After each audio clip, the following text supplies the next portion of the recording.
ओम शांति। 25 जनवरी 1969 अव्यक्त बाप दादा के महावाक्य। सार है समर्पण की ऊंची स्टेज, श्वासोश्वास स्मृति। अव्यक्त स्थिति में स्थित होकर अव्यक्त को व्यक्त में देखो। आज एक प्रश्न पूछ रहे हैं, सर्व समर्पण बने हो? सर्व समर्पण तो है ही, यह सभी का विचार है या और कोई का कोई और भी विचार है? सर्व समर्पण किसको कहा जाता है? सर्व में यह देह का भान भी आता है। देह ले लेंगे तो देनी भी पड़ेगी, लेकिन देह का भान तोड़कर समर्पण बनना है। आप क्या समझते हो?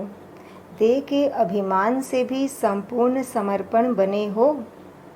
मर गए हो व मरते रहते हो। देह के संबंध और मन के संकल्पों से भी तुम देही हो।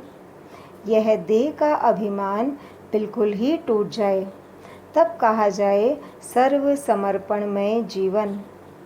जो सर्व त्यागी सर्व समर्पण जीवन वाला होगा, उनकी ही संपूर्ण अवस्था गाई जाएगी, और जब संपूर्ण बन जाएंगे तो साथ जाएंगे। आपने शुरू में संकल्प किया था ना कि बाबा जाएंगे तो हम भी साथ जाएंगे, फिर ऐसा क्यों नहीं किया? यह भी एक स्नेह है और संग तोड़ एक संग जोड़ने की यह चैन है, जो अंत समय की निशानी है।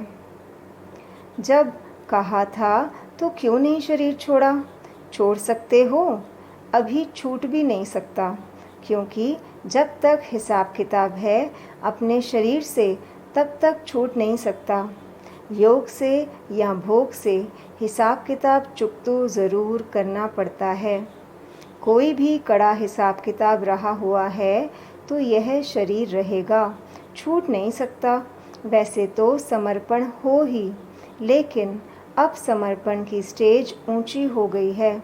समर्पण उसको कहा जाता है जो श्वासोश्वास स्मृति में रहे, एक भी श्वास विस्मृत ना हो।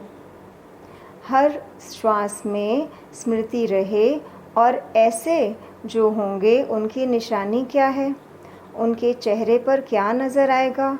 क्या उनके मुख पर होगा मालूम है? हर्षित मुख। हर्षित मुक्ता के सिवाय और भी कुछ होगा? जो जितना सहनशील होगा उनमें उतनी शक्ति बढ़ेगी। जो श्वासोश्वास स्मृति में रहता होगा उनमें सहनशीलता का गुण ज़रूर होगा, और सहनशील होने के कारण एक तो हर्षित और शक्ति दिखाई देगी। उनके चेहरे पर निर्बलता नहीं। यह जो कभी कभी मुख से निकलता है ना, कैसे करें, क्या होगा, यह जो शब्द निर्बलता के हैं वह नहीं निकलने चाहिए। जब मन में आता है तो मुख पर आता है, परंतु मन में नहीं आना चाहिए। मन मना भव मध्याजी भव। मन मना भव का अर्थ बहुत गुह्य है। मन बिल्कुल जैसे ड्रामा का सेकंड बाय सेकंड जिस रीति से जैसे चलता है, उसी के साथ मन की स्थिति ऐसे ही ड्रामा की पटरी पर सीधी चलती रहे, ज़रा भी हिले नहीं, चाहे संकल्प से चाहे वाणी से। ऐसी अवस्था हो ड्रामा की पटरी पर चल रहे हो, परंतु कभी कभी रुक जाते हो। मुख कभी हिल जाता है, मन की स्थिति हिलती है, फिर आप पकड़ते हो। यह भी जैसे एक दाग हो जाता है। अच्छा, फिर भी एक बात अब तक भी कुछ वाणी तक आई है, प्रैक्टिकल में नहीं आई है। कौन सी बात वाणी तक आई है? प्रैक्टिकल नहीं, यही ड्रामा की ढाल जो सुनाई। लेकिन और बात भी बता रहे हैं। वह यह है, जैसे अब समय नज़दीक है, वैसे समय के अनुसार जो अंतर्मुखता की अवस्था वाणी से परे अंतर्मुख होकर कर्मणा में अव्यक्त स्थिति में रहकर धारण करने की अवस्था दिखाई देनी चाहिए, वह कुछ अभी भी कम है। कारोबार भी चले और ये स्थिति भी रहे, यह दोनों ही इकट्ठा एक समान रहें। अभी इसमें कमी है।